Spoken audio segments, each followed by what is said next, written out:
Assalamualaikum warahmatullahi wabarakatuh. Apa kabar? Kembali berjumpa dengan saya Hirs Munarif dari Forum News Network. Akhirnya Presiden PKS Ahmad Saihu mengakui bahwa partainya itu mendapat tawaran untuk mendampingi Ridwan Kamil dan dijamin PKS yang akan menjadi calon wakil gubernurnya. Nah, ini pasti menarik ya, karena apa? Karena kan memang berdasarkan pertemuan dari Ketua Umum Partai-Partai Koalisi 02 dengan Presiden Jokowi beberapa waktu yang lalu itu mereka menyepakati untuk mendukung Ridwan Kamil atau mengajukan Ridwan Kamil menjadi calon gubernur untuk DKI Jakarta dan ini merupakan bagian dari strategi untuk menghadang Anies Baswedan yang diperkirakan itu memang akan kembali mencalonkan diri menjadi gubernur di Jakarta. Dan ya partai-partai yang mendukung tidak jauh-jauh itu pasti berasal dari koalisi perubahan. Dan benar saja karena memang sekarang ini kan partai-partai koalisi perubahan sudah menyatakan akan mengusung Anies Baswedan. Tidak semuanya itu sudah diputuskan secara resmi, baru PKB saja ya. PKB DPW-nya sudah mengusulkan dan kemudian juga disetujui oleh DPP. Sementara PKS itu malah paling awal ini ya partai partai ini mengusung Anies tapi baru di level provinsi yakni di DPW PKS Jakarta dan baru kemarin itu kemudian menyusul Nasdem yang mengusulkan juga nama Anies walaupun itu didampingi oleh dua orang nama lainnya yakni Ahmad Saroni dan Ketua DPW Partai Nasdem Bibi Andriano. Tetapi seperti dikatakan oleh Bibi walaupun dia termasuk di dalam di antara 3 nama itu, tapi kata dia itu top priority-nya tetap Anies dan juga ada Ahmad Saroni. Jadi kalau nama dia muncul katanya ya itu untuk menampung aspirasi dari konstituen atau aspirasi dari para kader saja gitu. Dan balik ke soal PKS ini PKS ini memang sekarang ini Pak jadi rebutan ya. Bukan hanya karena PKS sekarang ini menjadi partai yang terbanyak perolehan kursinya di DPRD DKI Jakarta yakni 18 kursi, tetapi juga PKS ini menjadi faktor kunci untuk menghadang Anies Baswedan. Siapa yang menawari PKS itu, Ahmad Saiku tidak menjelaskan siapa, tetapi kalau dari kabar yang sudah santer berkembang, yang sesungguhnya menawari ini adalah istana, dalam hal ini tentu saja Pak Jokowi. Dan tawaran paketnya itu memang cukup menggiurkan, kabarnya seperti itu, bukan hanya dipastikan menjadi calon wakil gubernur yang mendampingi Ridwan Kamil, tetapi juga ada plus-plusnya. Ini PKS ditawari juga masuk ke dalam kabinetnya Prabowo Gibran, kemudian PKS juga mendapat uang ganti rugi biaya selama Pilpres kemarin dan untuk pemilu legislatif kali ini di Jakarta, PKS tidak perlu memikirkan untuk mengeluarkan biaya karena ini akan dijamin juga. Jadi bagaimana tidak menggiurkan ya tawaran ini begitu. Semua itu demi apa? Ya ini jelas dalam rangka memotong Anies Baswedan. Sebab ini kalau tidak dilakukan langkah-langkah semacam ini tampaknya Anies Baswedan akan melenggang begitu. Kenapa? Karena memang berdasarkan hasil survei-survei Anies Baswedan sekarang ini masih tetap paling tinggi di Jakarta. Belum ada kandidat lain yang bisa mengalahkannya termasuk bahkan Ridwan Kamil yang diusung oleh koalisi 02 ya. Karena itu sampai sekarang kan koalisi 02 sendiri juga terutama bahkan Golkar yang eee, sekarang ini Ridwan Kamil bernaung di Golkar menjadi wakil ketua umum partai Golkar, masih ragu-ragu sebenarnya untuk mengusung Ridwan Kamil di Jakarta. Karena Ridwan Kamil ini kan dijagokan di 2 pilkada yakni Jawa Barat dan Jakarta dan kalau berdasarkan hasil survei itu udah terbuka seperti itu, Golkar menyatakan bahwa peluang Ridwan Kamil itu jauh lebih besar di Jawa Barat ketimbang di Jakarta. Tapi tentu saja kalkulasi istana itu berbeda. Kalkulasi istana ini pasti dikaitkan dengan Pilpres 2029 di mana mereka itu terutama Pak Jokowi itu menyiapkan, Gibran Rakabuming untuk maju pada Pilpres 2024 setelah satu periode menjadi wakilnya Pak, Prabowo.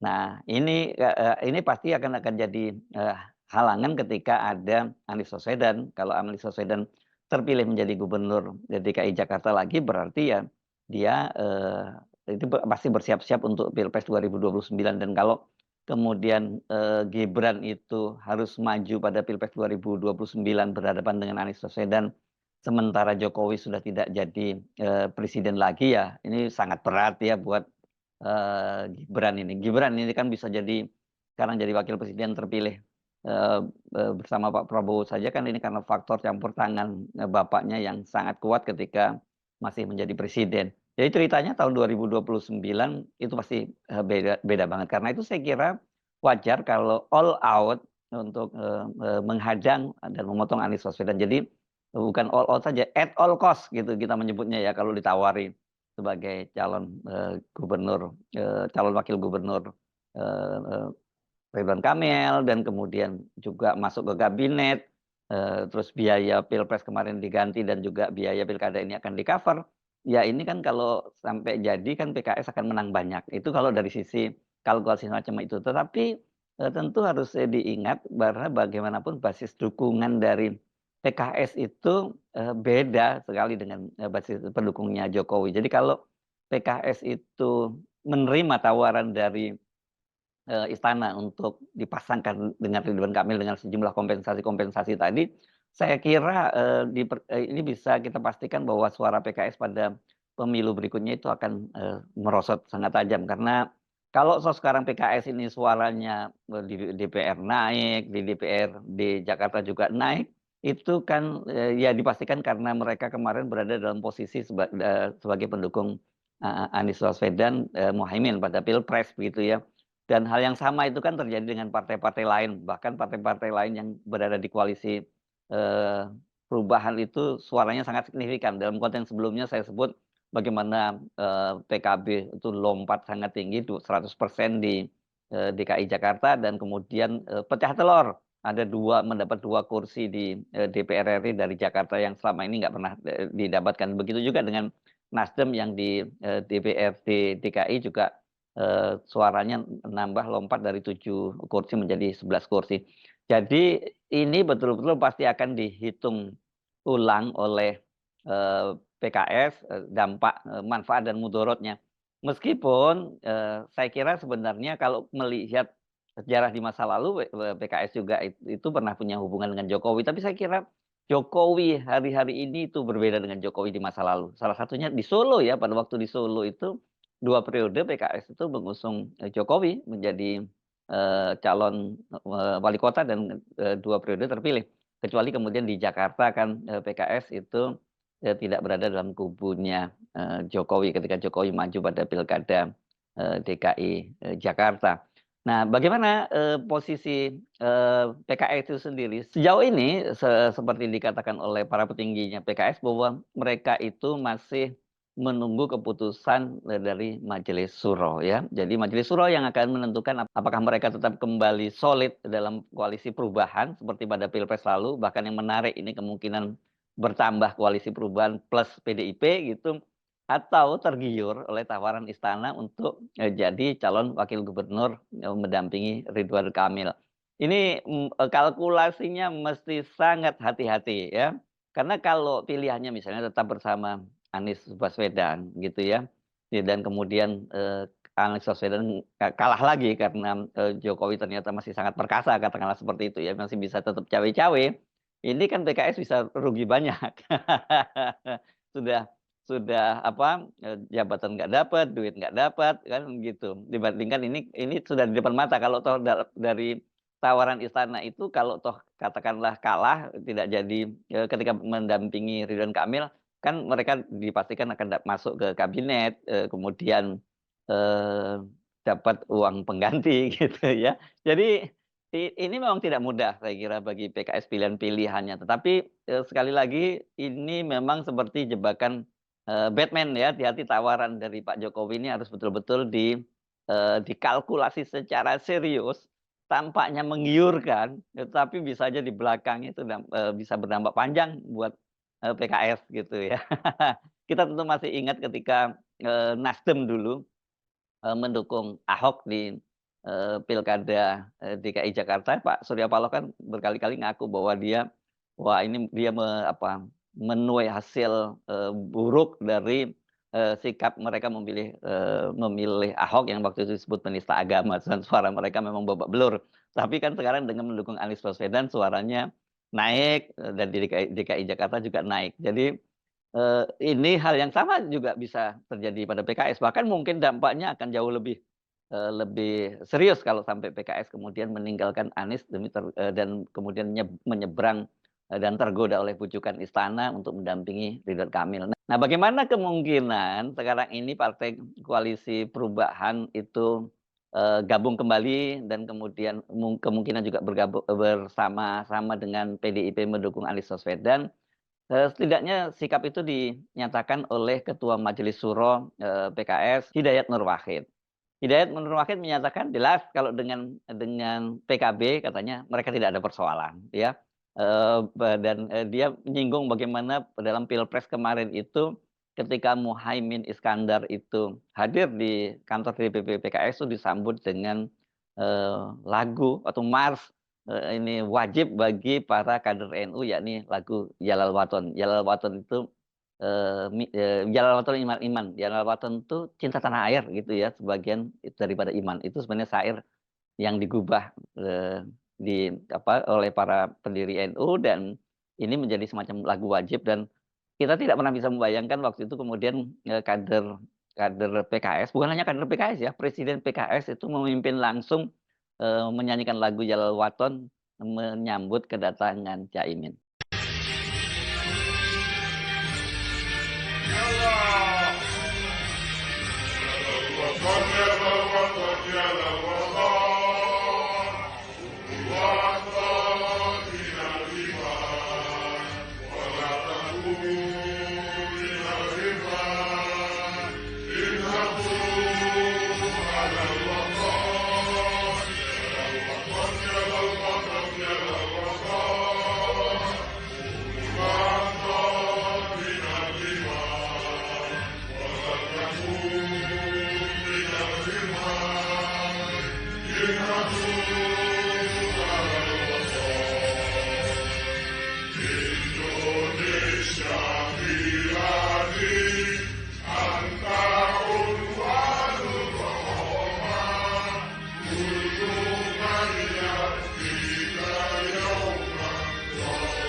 Memang Pilpres kemarin itu juga mencairkan hubungan antara PKB dengan, PKS karena selama ini kendati sama-sama, gerakan Islam tapi kan, NU khususnya itu ya, tidak punya chemistry yang cukup, kuat dengan, PKS. Bahkan dalam beberapa kasus mereka ini, bertentangan dengan, PKB, dengan PKS ini. Tapi Pilpres kemarin kan kemudian melunturkan itu begitu ya dan PKS juga, kemarin tuh dalam di beberapa daerah basis NU di Jawa Timur itu, bisa dengan mudah masuk kalau dulu jangan berharap gitu kan PKS bisa masuk di basis-basis, pendukungnya Nahdlatul Ulama. Tapi ketika kemarin, mereka berkoalisi dengan PKB mengusung, eee, Anies Muhaimin, PKS mendapat kemudahan-kemudahan semacam itu.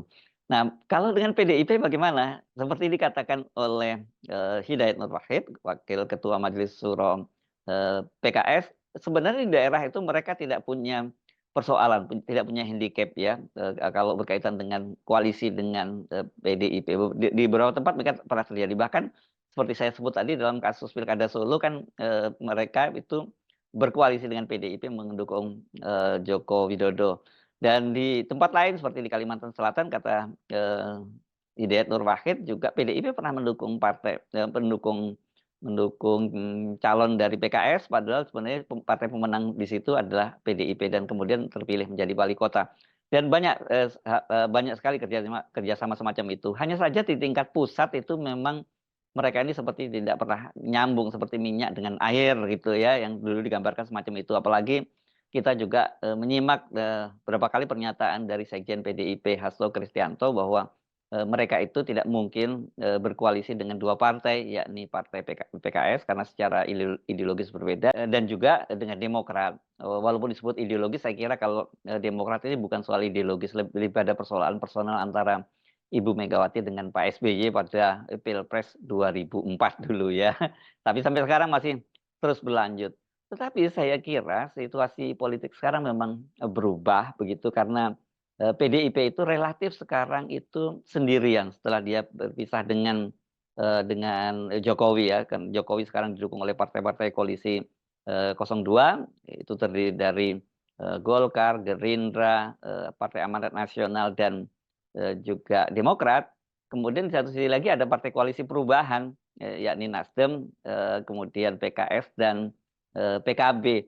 Koalisi, partai yang ada di parlemen untuk parlemen yang sebelumnya ya, itu kan, PDIP itu hanya berkoalisi dengan P3 ya.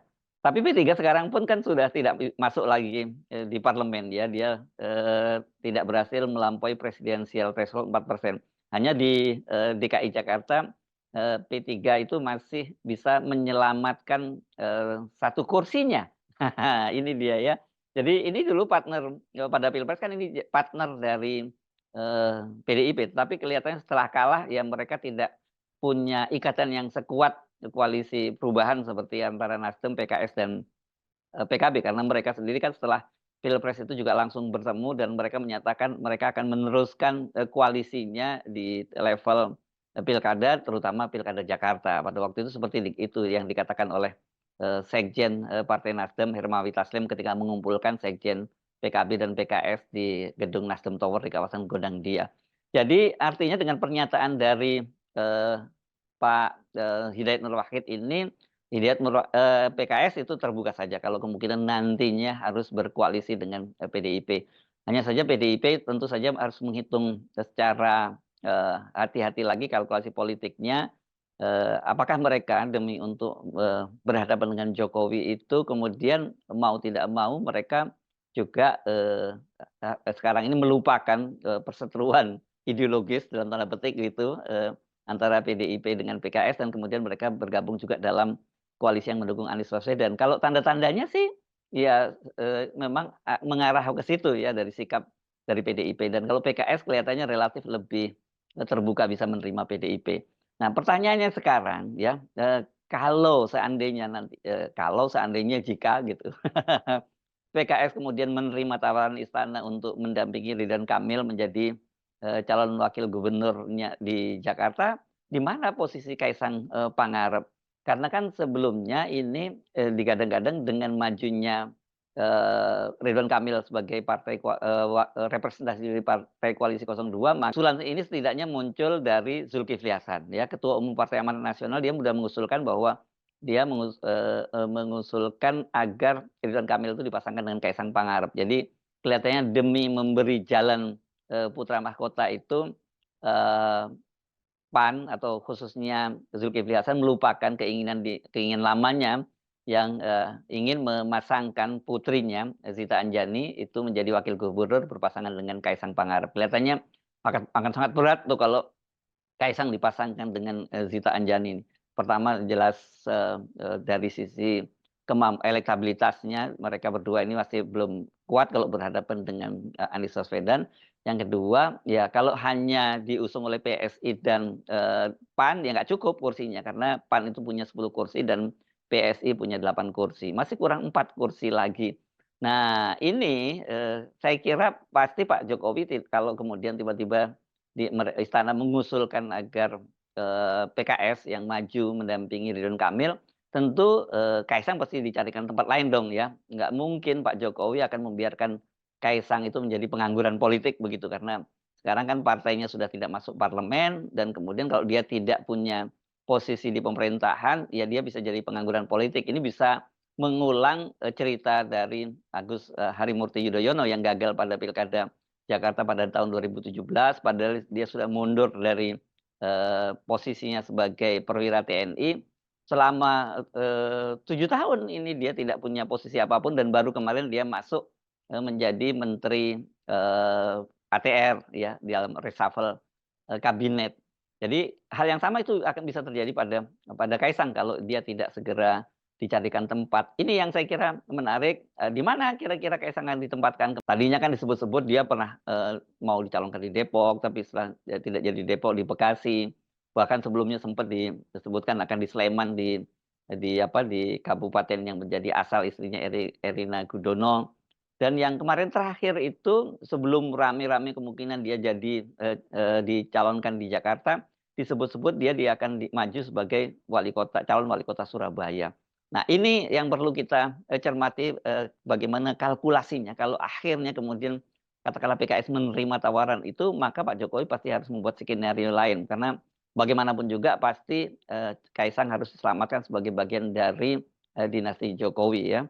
Nah kalau seperti itu, ini tentu, petanya akan sangat menarik ya, bahwa pilkada, Jakarta ini sebenarnya harus kita lihat sebagai ini, semacam pertempuran awal untuk menghadapi Pilpres, 2024. Saya Sebenarnya Arif dari Forum News Network, sampai jumpa lagi. Wassalamualaikum warahmatullahi wabarakatuh.